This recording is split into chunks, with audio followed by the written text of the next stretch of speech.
Welcome to ഷെലൻസ് kitchen art. ഇന്ന് ഞാൻ പരിചയപ്പെടുത്തുന്നത് കോഴിക്കോടൻ ദം ബിരിയാണിയാണ്.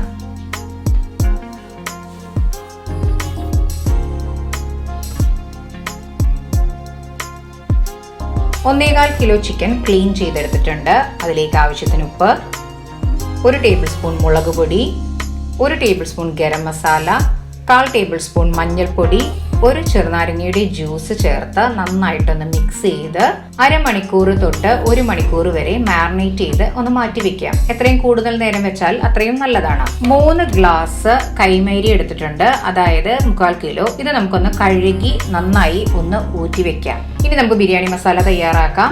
പാനിലേക്ക് 2 ടേബിൾ സ്പൂൺ പെരിഞ്ജീരകം, 1/2 ടേബിൾ സ്പൂൺ നല്ല ജീരകം, 2 പട്ട, 2 തക്കോലം, 4 ഏലക്കായ, 8 കുരുമുളക്, 1 ജാതിക്ക, 4 കരയാമ്പു, 1/4 ടേബിൾ സ്പൂൺ സാജീരകം. ജാതിപത്രിയും ഒരു ചെറിയ കഷ്ണം ചേർക്കാവുന്നതാണ്. ഇതൊരു ഹൈ ഫ്ലെയിമിലിട്ട് 3 മിനിറ്റ് ഒന്ന് വറുത്തെടുക്കാം. ഗ്യാസ് ഓഫ് ചെയ്തിട്ട് അതിലേക്ക് നമുക്ക് 1/2 ടേബിൾ സ്പൂൺ വെള്ള കസ്കസും കൂടെ ചേർത്ത് ഒന്ന് ചൂടാക്കി എടുക്കാം. ഈ ചൂടായത് നന്നായിട്ട് ഒരു ഫൈൻ പൗഡർ ആയിട്ട് നമുക്ക് പൊടിച്ചു മാറ്റി വെക്കാം. ഇനി പാനിലേക്ക് 1/2 കപ്പ് ഓയിൽ ഒഴിക്കാം. ഞാൻ സൺഫ്ലവർ ഓയിലാണ് എടുത്തിരിക്കുന്നത്. 4 സവാള കനം കുറച്ചരിഞ്ഞത് നന്നായിട്ട് ഒന്ന് ഫ്രൈ ചെയ്തെടുക്കാം, നല്ല ഗോൾഡൻ ബ്രൗൺ ആവുന്നത് വരെ. ഇതിൽ 2 എണ്ണം ചിക്കൻ്റെ മസാലയ്ക്ക് ആവശ്യമുള്ളതാണ്, 2 എണ്ണം നമുക്ക് റൈസിനും ആവശ്യമുള്ളതാണ്. ഇപ്പം നല്ല ബ്രൗൺ കളറായിട്ട് വന്നിട്ടുണ്ട്.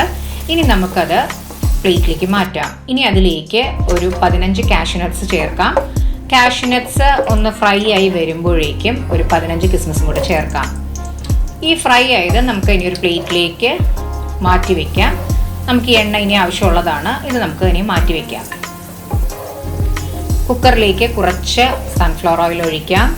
2 സവാള നീളത്തിൽ അരിഞ്ഞത് ചേർക്കാം, കനം കുറച്ചാണ് അരിഞ്ഞിരിക്കുന്നത്. ആവശ്യത്തിന് ഉപ്പ് ചേർക്കാം. ഹൈ ഫ്ലെയിമിലിട്ട് ഒരു 3 മിനിറ്റ് ഒന്ന് നന്നായിട്ടൊന്ന് സോട്ട് ചെയ്യാം.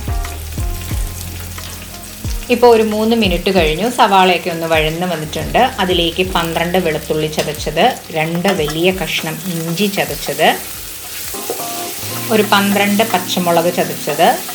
എരിവൊക്കെ ഓരോരുത്തരുടെ ആവശ്യത്തിനനുസരിച്ച് കൂട്ടുകയും കുറയ്ക്കുകയും ചെയ്യാം. ഇത് അത്യാവശ്യം എരിവുള്ള മുളകാണ്. പിന്നെ നമ്മൾ നേരത്തെ ഓൾറെഡി 1 സ്പൂൺ മുളക് പൊടി നേരത്തെയും ഇട്ടിട്ടുണ്ട്. നന്നായിട്ട് 1 മിനിറ്റ് ഒന്ന് സോട്ട് ചെയ്യാം. അതിലേക്ക് 1 ടേബിൾ സ്പൂൺ നെയ്യ് ചേർക്കാം. മുളകിൻ്റെയൊക്കെ പച്ചക്കുത്ത് മാറുന്ന വരെ ഒന്ന് സോട്ട് ചെയ്യാം. അതിലേക്ക് 2 തക്കാളി ചെറുതായി അരിഞ്ഞത് ചേർക്കാം. 1 മിനിറ്റ് ഒന്ന് സോട്ട് ചെയ്യാം. ഇനി അതിലേക്ക് 1 പിടി മല്ലിയില, 1/2 പിടി പുതിനയില അധികം ഇടേണ്ട ആവശ്യമില്ല. ഇതും നമുക്ക് 1 മിനിറ്റ് ഒന്ന് സോട്ട് ചെയ്യാം. ഇനി അതിലേക്ക് 1 table spoon garam masala, 1/2 table spoon നമ്മൾ നേരത്തെ പൊടിച്ചു വെച്ച ബിരിയാണി മസാലയും കൂടെ ചേർക്കാം. നന്നായിട്ടൊന്ന് സോട്ട് ചെയ്യാം. ഇനി അതിലേക്ക് നമ്മൾ മാരിനേറ്റ് ചെയ്ത് വെച്ച ചിക്കൻ പീസസ് ചേർക്കാം. 1/2 കപ്പ് തൈര്, 1 ചെറുനാരങ്ങയുടെ ജ്യൂസ് ചേർത്ത് നന്നായിട്ടൊന്ന് ഇളക്കാം. ഇനി നമുക്കതിലേക്ക് 1 കപ്പ് വെള്ളം കൂടി ഒഴിക്കാം. ഇനി നമുക്കതിലേക്ക് 2 സവാള നമ്മൾ നേരത്തെ ഫ്രൈ ചെയ്ത് വെച്ച് പൊടിച്ചതും കൂടെ ചേർക്കാം. നന്നായിട്ട് ഒന്ന് മിക്സ് ചെയ്യാം. ഇനി ഹൈ ഫ്ലെയിമിലിട്ട് ഇത് 2 മിനിറ്റ് നന്നായിട്ടൊന്ന് തിളപ്പിക്കാം. ഇപ്പോൾ 2 മിനിറ്റ് തിളച്ച് കഴിഞ്ഞു. ഇനി നമുക്ക് കുക്കർ അടച്ച് വെച്ച് ഒരു മീഡിയം ഫ്ലെയിമിലിട്ട് 5 മിനിറ്റും കൂടെ വേവിക്കാം. ഇപ്പം ഒരു 5 മിനിറ്റ് കഴിഞ്ഞു.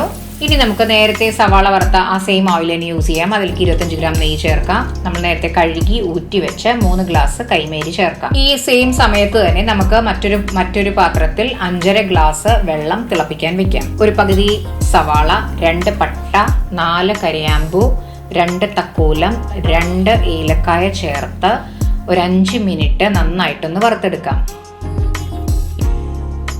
ഇപ്പോൾ ഒരു 5 മിനിറ്റ് കഴിഞ്ഞു. നമ്മൾ നേരത്തെ ചൂടാക്കി വെച്ച 5.5 ഗ്ലാസ് വെള്ളം ഒഴിക്കാം.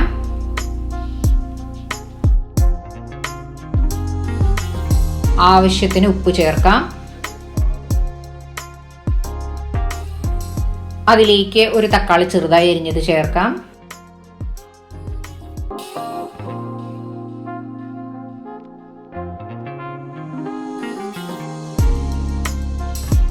ഇപ്പം നന്നായിട്ട് വെട്ടി തിളച്ച് വന്നിട്ടുണ്ട്. ഇനി നമുക്കത് ലോ ടു മീഡിയം ഫ്ലെയിമിലിട്ട് ഒന്ന് മൂടി വെച്ച് വേവിച്ചെടുക്കാം. ഇടയ്ക്ക് ഒന്ന് ഇളക്കി കൊടുക്കാം. ഇപ്പോൾ കുറച്ചും കൂടിയൊക്കെ വെള്ളം ഒന്ന് വറ്റാനുണ്ട്. ഇനി നമുക്കൊന്നും കൂടി ഒന്ന് മൂടി വെക്കാം.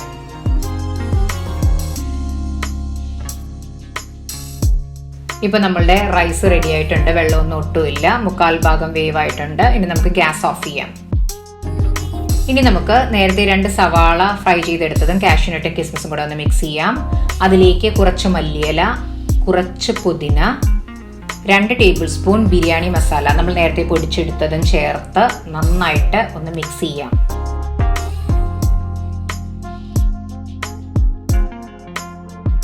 ഇനി നമ്മളുടെ ഗ്യാസ് ഒന്ന് ഓൺ ചെയ്തിട്ട് നമുക്ക് ഇതൊന്ന് ചൂടാക്കി എടുക്കാം.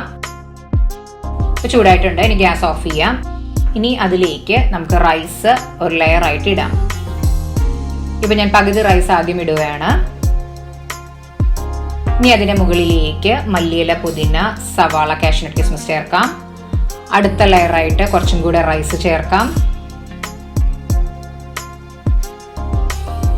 ഫുൾ അങ്ങ് നിറച്ചിടണ്ട, കുറച്ചൊരു സ്പേസ് ഇറക്കി വിട്ടേക്കാം.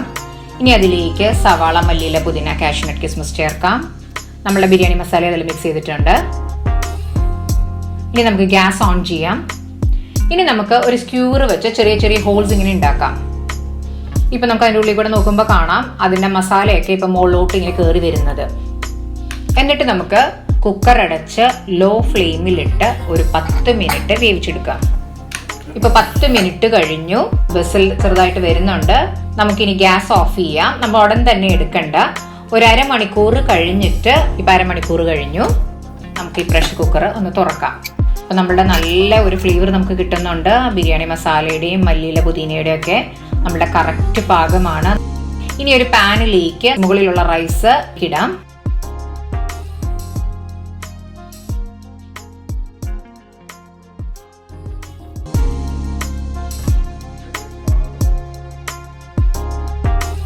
ഇനി നമുക്ക് പതുക്കെ ഇങ്ങനെ ഒന്ന് മറിച്ചെടുക്കാം. അപ്പൊ നമ്മളുടെ ബിരിയാണി മസാല എല്ലാം ഒന്ന് മിക്സ് ആവും. ഇനി നമുക്ക് ഒരു പ്ലേറ്റിലേക്ക് സെർവ് ചെയ്യാം. ആദ്യം തന്നെ റൈസ് എടുക്കാം. നല്ലൊരു ഫ്ലേവറാണ് നമുക്ക് കിട്ടുന്നത്, സാജീരകത്തിന്റെയും പെരുജീരകത്തിന്റെയും എല്ലാം. ഇനി നമുക്ക് മസാല എടുക്കാം. ഇപ്പൊ നമ്മുടെ ചിക്കൻ പീസസ് കണ്ടാൽ അറിയാം കറക്റ്റ് വേവാണ്.